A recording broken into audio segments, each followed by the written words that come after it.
Tech Sounds presenta Tech Review, el podcast.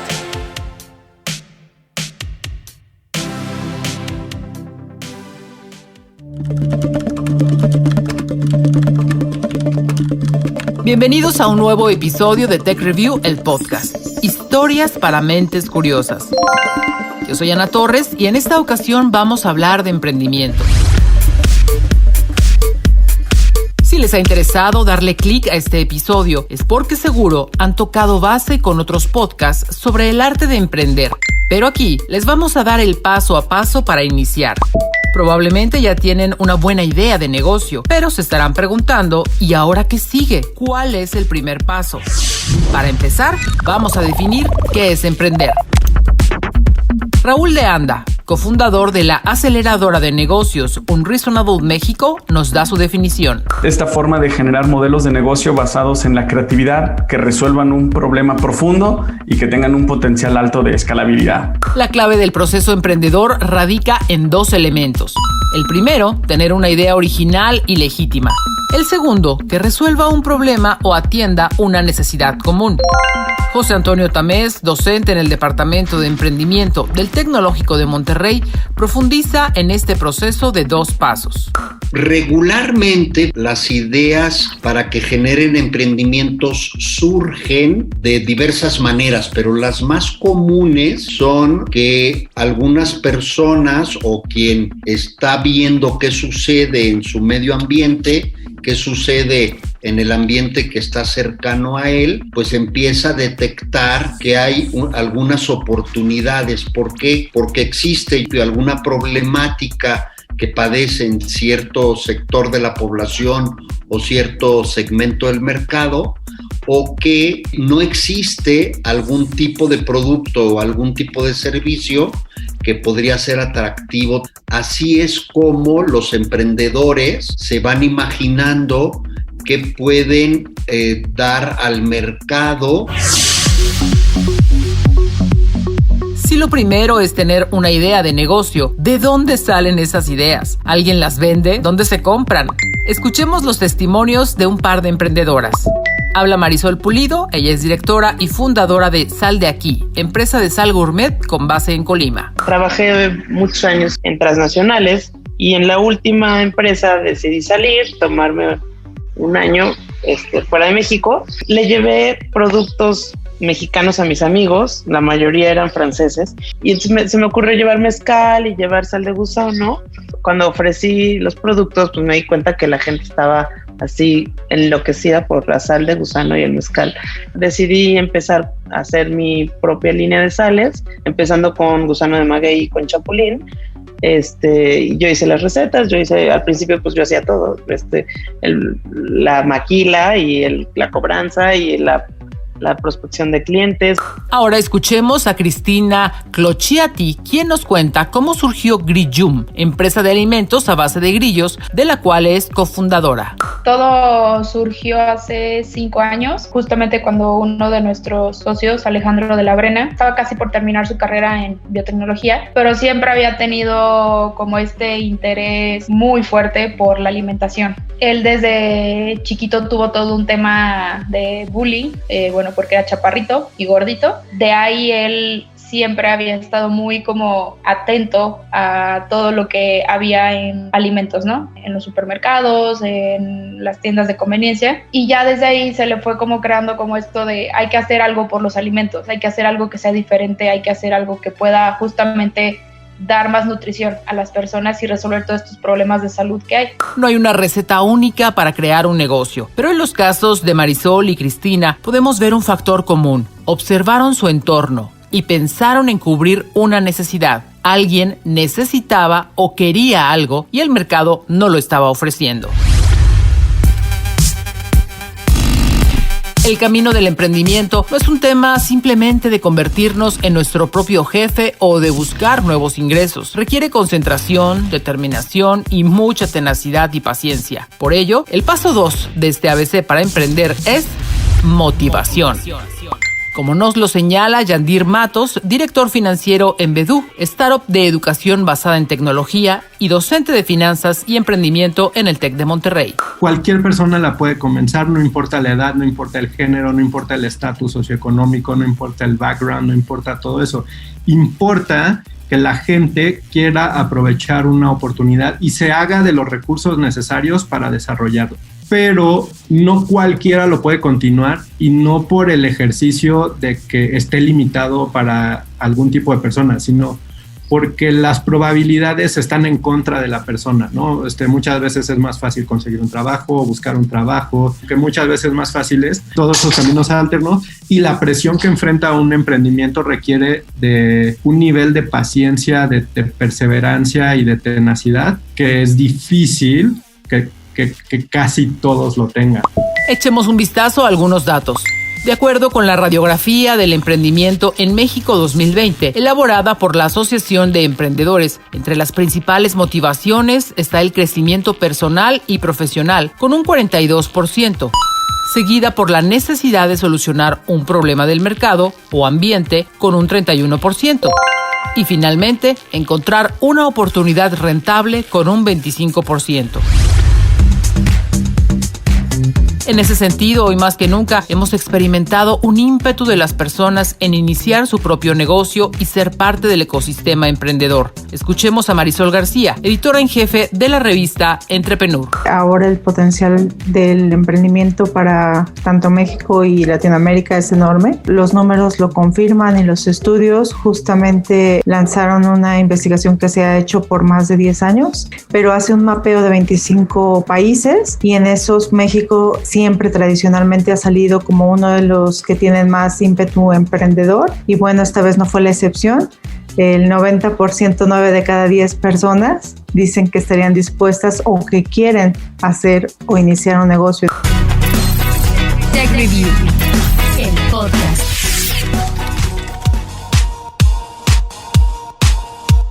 Estar motivado es un paso clave para emprender, porque el camino no estará exento de obstáculos y no se vale darse por vencido a la primera dificultad. Vamos al paso 3. Para iniciar, ¿necesito realizar un estudio de mercado? Escuchemos a Yandir Matos del TEC de Monterrey. La naturaleza de un emprendimiento es que es algo que no existe, ¿no? Entonces, ¿cómo haces un estudio de mercado para algo que no existe? Y si tú como emprendedor te lanzas a hacer un estudio de mercado como lo definen en mercadotecnia, y corres el riesgo de darle una definición falsa al problema. Es muy importante en un inicio entender, como te decía, cuál es el problema que está viviendo nuestro mercado y cómo lo soluciona actualmente esa persona o ese tipo de cliente. Y luego, ya después de que entendiste eso, vendrá un estudio de mercado para saber si hay muchas personas que tengan ese problema que lo solucionen de una forma similar. La recomendación es, a través de pequeñas entrevistas, obtén información sobre el perfil de tu posible cliente y del mercado de tu producto. Este proceso se puede hacer inicialmente a una escala pequeña. Lo más recomendable es hacer entrevistas 1 a 1 con por lo menos 10 personas que tú creas que tienen este dolor. Son entrevistas que deben buscar conocer a la persona, al cliente potencial, más que venderles mi solución que apenas me la estoy imaginando. Entonces, este primer set de entrevistas debe ser con el objetivo de conocer a la persona. Oye, ¿qué haces? Oye, ¿cuál es tu día a día? Oye, ¿cuáles son tus pains? ¿Cuáles son tus preocupaciones? ¿Cuáles son tus prioridades? ¿Qué quieres lograr con esto? Empezar a hacer todo este tipo de set de preguntas mucho más exploradoras que te puedan ayudar a ti como emprendedor a diseñar una solución más allá de que te validen que tu idea es buena o mala. Seguimos avanzando en el camino del emprendedor. Ya hemos desarrollado la base de nuestro proyecto y hemos llegado a la primer parada que va más allá de la idea. Pero en este punto te estarás preguntando por el tema de si poner un negocio es algo que debe hacerse en solitario o con alguien. Escuchemos la experiencia de Marisol Pulido, directora y fundadora de Sal de Aquí. Tengo un equipo maravilloso que pues, se ha puesto la camiseta en todo momento, y que hemos logrado permear la cultura a todos los niveles. Se ve que viven el proyecto y que viven los logros y viven también los fracasos a veces. El objetivo de asociarse es claro. Se busca el crecimiento sólido de la empresa a través de integrantes con habilidades, conocimientos y características diversas. José Antonio Tamés, docente en el Departamento de Emprendimiento del TEC de Monterrey, habla al respecto. El emprendimiento es una actividad de equipo. Se necesitan varias características. Un emprendimiento lo que implica es algo que pretendes que crezca. Es algo que no podría ser una sola persona. Y se ha encontrado que los emprendimientos, te encuentras a alguien que conoce muy bien el aspecto técnico, pero también te encuentras el excelente vendedor. Tienes que tener a alguien o características de alguien que sea muy buen administrador. Pero este proceso no siempre es fácil. En ese sentido, Raúl de Anda, cofundador de la aceleradora de negocios Unreasonable México, nos habla de los pros y los contras de asociarse. La mayor cantidad de los negocios exitosos no son emprendedores solitarios, tienen un socio o un cofundador. Pero también una de las principales razones por las que los emprendimientos fracasan en Latinoamérica es por problemas entre los socios.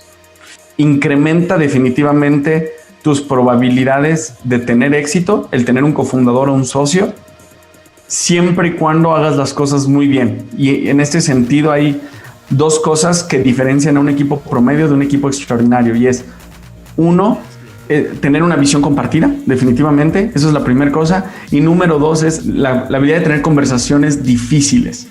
Y esta última muchas veces no la consideramos, ni la medimos, ni la trabajamos, ¿no? Visión compartida. Por lo regular, este concepto suele surgir entre personas cercanas, principalmente amigos y familiares. En ese sentido, si decides que tu camino es asociarte con un familiar o amigo, Marisol García, editora de Entrepreneur, te recomienda lo siguiente. Es importante poner las reglas y poner todo claro desde el inicio. Si vas a empezar con socios, creo que desde el inicio tienes que determinar qué va a hacer cada persona, qué papel va a jugar en la organización y ser muy claros si lo haces entre familia o si lo haces con amigos. Una cosa es la amistad y la familia, pero el negocio pues es negocio, es trabajo, ¿no? Y no por ser tu amigo o tu familiar va a dejar de hacer aquello a lo que se ha comprometido. Yo creo que es importante hablar de responsabilidades y no de culpas, porque cuando tienes socio, pues socio o socios, entre varios están llevando esa responsabilidad. Veamos la data sobre este punto. De acuerdo con la radiografía del emprendimiento en México 2020, el 40% de los emprendimientos son fundados por 2 personas y el 38% por una sola persona. En ese sentido, ya sea a través de una sociedad o en un emprendimiento en solitario, cuando aún hacen falta recursos, una de las opciones más utilizadas es el camino de la financiación. Aquí inicia la búsqueda de posibles inversionistas. Miguel McAllister, CEO de Merkeo, una startup de súper en línea, nos habla al respecto. Normalmente lo que tú haces o lo que nosotros hacemos por el tamaño de los emprendimientos es vamos y buscamos inversionistas. Al principio, para ser interesante para un inversionista, pues tienes que tener algo. Entonces, pues al principio te toca a ti poner tu propio capital, pedirle capital a gente que conozcas, y así empezamos. Con un poco de capital construimos como un prototipo y empezamos a mostrar cómo era esa solución que nos imaginábamos. Empezamos a tener algunas ventas. Una vez, digamos que eso estaba, pues que nos sentimos listos con algo más concreto y con una buena presentación y un buen plan de negocio, fuimos a donde inversionistas más profesionales, que en nuestro caso pues vamos a los llamados Venture Capitalists, que son inversionistas en riesgo. Aquí entra un concepto clave: plan de negocios.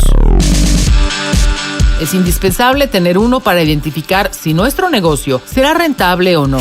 También te permitirá realizar proyecciones y calcular en cuánto tiempo vas a generar ganancias. José Antonio Tamés nos explica. Los emprendimientos que podemos empezar a generar empiezan consiguiendo recursos del propio emprendedor. para que con este prototipo y validaciones que ya tengas en el mercado puedas interesar a personas a que puedan invertir contigo. La experiencia nos dice que las ideas, si tú llegas solamente con una idea, es muy difícil que alguien pueda invertir contigo, ¿no? Entonces tú tienes que ir no solamente generando ideas, sino generando soluciones de negocio y generando emprendimientos. Y después empiezan a interesar a lo que se llaman las 3 Fs, que son, pero es Family, Friends and Fans. Pues con tus papás, tus hermanos, ¿no? Tus familiares, después te vas con amigos y después personas. Hablamos principalmente de fondeadoras, socios con capital, ángeles inversionistas, préstamos bancarios y fondos gubernamentales. En México, cada vez más se empiezan a dar grupos de inversionistas que se llaman inversionistas ángel. Son emprendedores que les han funcionado muy bien sus emprendimientos o ejecutivos de grandes empresas están dispuestos a empezar a invertir en emprendimientos, le llamamos en etapas tempranas. Esto es, pues apenas tengo mi idea, ya hice un primer prototipo, ya empecé a validar en el mercado, y entonces ellos están dispuestos a invertir cantidades no muy altas, 50, 100 mil, 200 mil pesos, para que sigas avanzando en tus validaciones. Y aquí lo interesante es que ellos se lo apuestan contigo. No es préstamo, es dinero que te dan, y si no funciona, no pasa nada. No te comprometes tú a nada. Te comprometes a hacer tu mejor esfuerzo para que funcione tu proyecto. Llegamos a un nuevo punto donde la toma de decisiones será fundamental. Esta parte del proceso de emprendimiento suele generar muchas dudas y tomar una decisión no es sencillo, pues a final de cuentas, la elección del sistema de financiamiento y producción se verá reflejada en la visión a futuro de tu negocio. Marisol Pulido, directora y fundadora de Sal de Aquí, nos cuenta su experiencia. Para no quitarle la responsabilidad social a mi producto, decidí ir a fundaciones que pudieran hacer la maquila de mi sal, ¿no? Entonces, al principio funcionó, pero después me di cuenta pues, que al estar trabajando con alimento es una parte muy sensible, que tienes que tener control absoluto de cada parte del proceso para poder tener trazabilidad de principio a fin. Entonces, le daba la responsabilidad social a través de la fundación, pero por otro lado, pues no estaba 100% bajo mi control el tema que te comento. Entonces, pues empezamos hace un par de años a tener la maquila en nuestro control, o sea, in-house, y gracias a Dios hemos solucionado poco a poco varias cosas que antes no las contemplábamos. En México, y pensando en negocios de baja escala, el 90% de los emprendedores empiezan con recursos propios los primeros 3 años y el 85% sigue en esta modalidad después del tercer año. El 28% recurre a recursos de amigos y familiares y solo el 11% de los emprendedores acude a los créditos bancarios en un inicio. Tech Review, el podcast. Es momento de hacer un alto. Recuerda que este es un ABC para emprender y no queremos que te pierdas en la información. Repasemos. Paso 1. Tener una idea. Paso 2. Encontrar la motivación que va a evitar que abandones tu proyecto. Paso 3. Hacer un pequeño estudio de mercado. Paso 4. Decidir si vas solo o con socios. Paso 5. Elaborar un plan de negocio. Y paso 6. Salir a buscar financiamiento. Las bases para iniciar están puestas. Es entonces cuando seguramente vas a tener otras preguntas. ¿Cómo voy a producir mi idea? ¿Necesitaré proveedores? ¿Cómo puedo definir el precio de mi producto? ¿Debo tener un sueldo desde el arranque del negocio? Ámbito legal, ¿qué es eso? Vamos por partes, no te preocupes. Iniciemos con el proceso de producción, en lo que sea. que desees emprender, vas a necesitar proveedores. Habla Raúl de Anda, cofundador de la aceleradora de negocios Unreasonable México. En tema de proveeduría, definitivamente, o sea, tú muchas cosas las puedes conseguir aunque sea en línea y ya son proveedores, ¿no? Si tú necesitas materia prima, claro que necesitas proveedores, y no solo proveedores que sean muy buenos, que te den el costo que tú necesitas, y sobre todo, y es algo bien importante, que tengan la capacidad de crecer conforme tú vayas creciendo. Habla José Antonio Tamés, docente de emprendimiento del TEC de Monterrey. También tienes que saber, pues, cómo vas a poder producir o generar el servicio, cómo vas a producir el producto. Tienes que ir viendo lo que se llama en el mundo de los negocios la cadena de valor. Es todo lo que necesitas tú para producir tu producto o generar tu servicio y hacerlo llegar a tu cliente. Ya tenemos el producto. Ahora es momento de definir el precio. Para ello, hay que responder a la pregunta: ¿cuál es el costo de producir el bien o servicio que estamos generando? Lo primero es calcular los costos. Tienes que conocer cuáles serían tus costos, no solamente de fabricar, sino tus costos de administrar y de vender ese producto o servicio.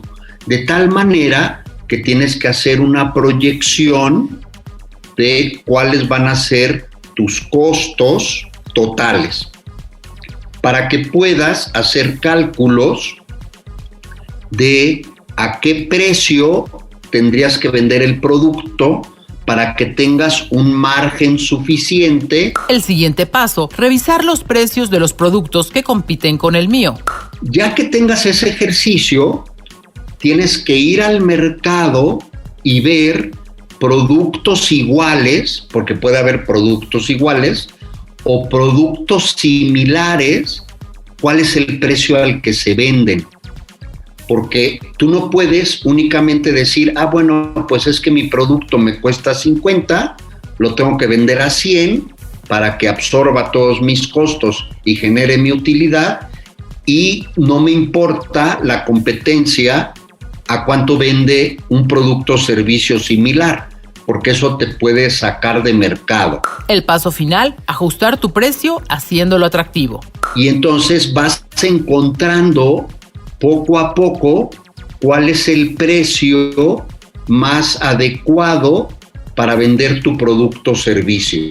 Tomas una base y vas ajustando el precio de acuerdo a cómo vas viendo el movimiento en el mercado, hasta que llegas y encuentras un precio lo suficientemente atractivo para el mercado y que te genere a ti la utilidad que tú estás esperando.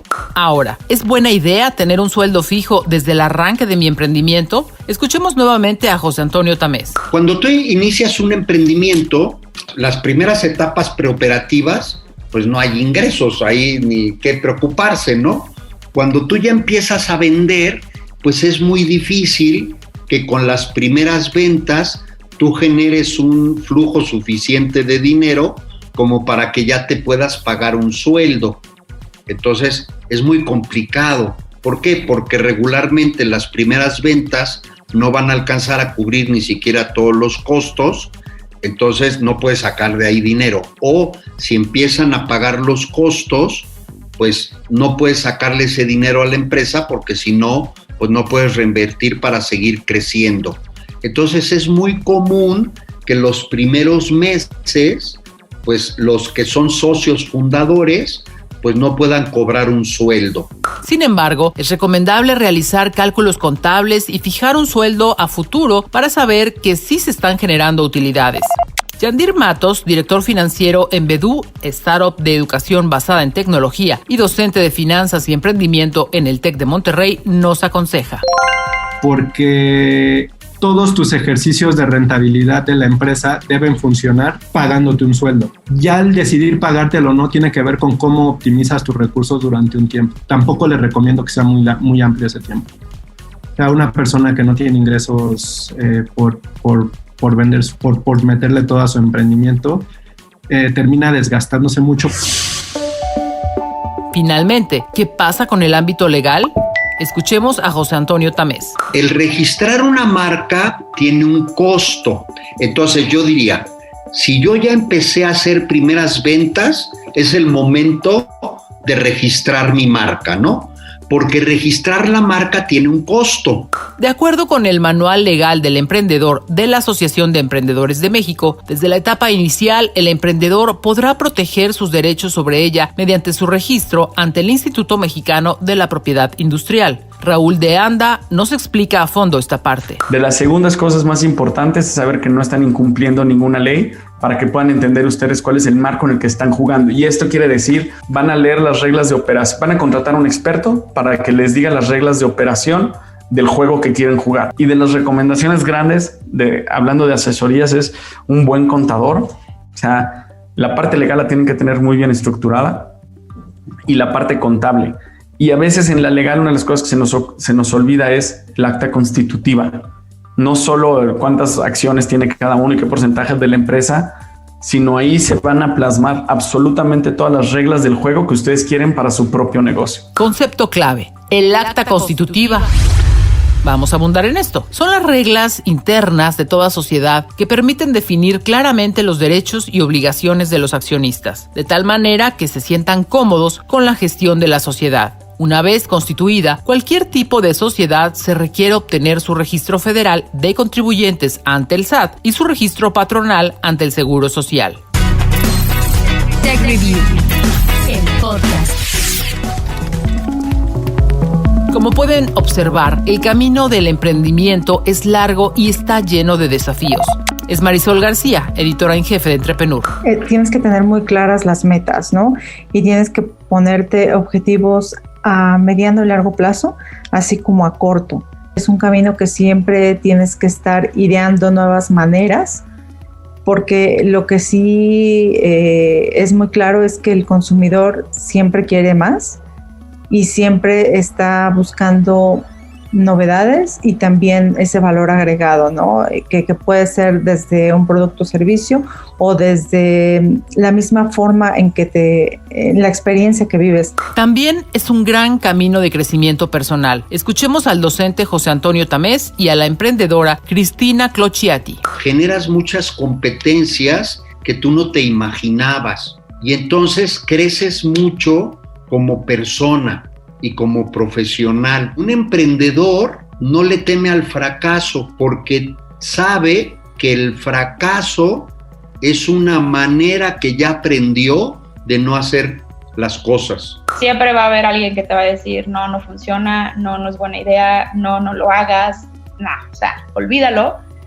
Pero si de verdad tú sabes que puedes tú solucionar un problema, no crear a lo mejor algo tan innovador que digas, híjole, esto va a romper con todo, ok, pero estás solucionando algo, creo que desde ahí debes de partir para decir, estoy haciendo algo bien. Finalmente, algo que no es un requisito para emprender, pero hace toda la diferencia, es tener pasión por tu idea de negocio. Es Marisol Pulido, directora de Sal de Aquí. Dejen un poco el miedo atrás. Pues no tienes que pensártelo tanto, ¿no? Lo tienes que hacer y ya. Siempre y cuando lo hagan con mucha pasión y con mucho amor, yo creo que los proyectos se dan. Hay una historia atrás que contar, que los consumidores creo que están ávidos de entender y de saber un poco más de los productos, de qué es la empresa, quién trabaja ahí, por qué lo haces. Y siempre que tengas una historia que contar, pues yo creo que es un plus, ¿no? Para tu producto o para tu servicio que puedes desarrollar. Hemos llegado al final de este episodio y espero en verdad que nuestro ABC para emprender les haya sido útil. Si hoy tienen una idea para crear un negocio, pónganla en marcha, no teman. Y recuerden esta frase de Steve Jobs. Si tú no trabajas por tus sueños, alguien te va a contratar para que trabajes por los suyos.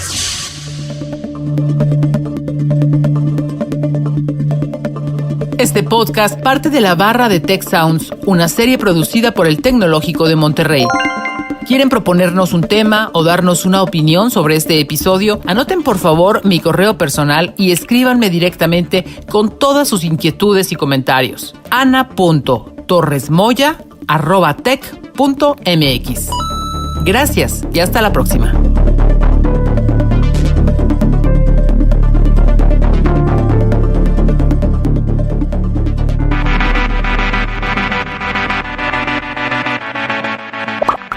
Recuerda contarnos qué opinas de este episodio usando el hashtag TechReview, el podcast, en nuestras redes sociales.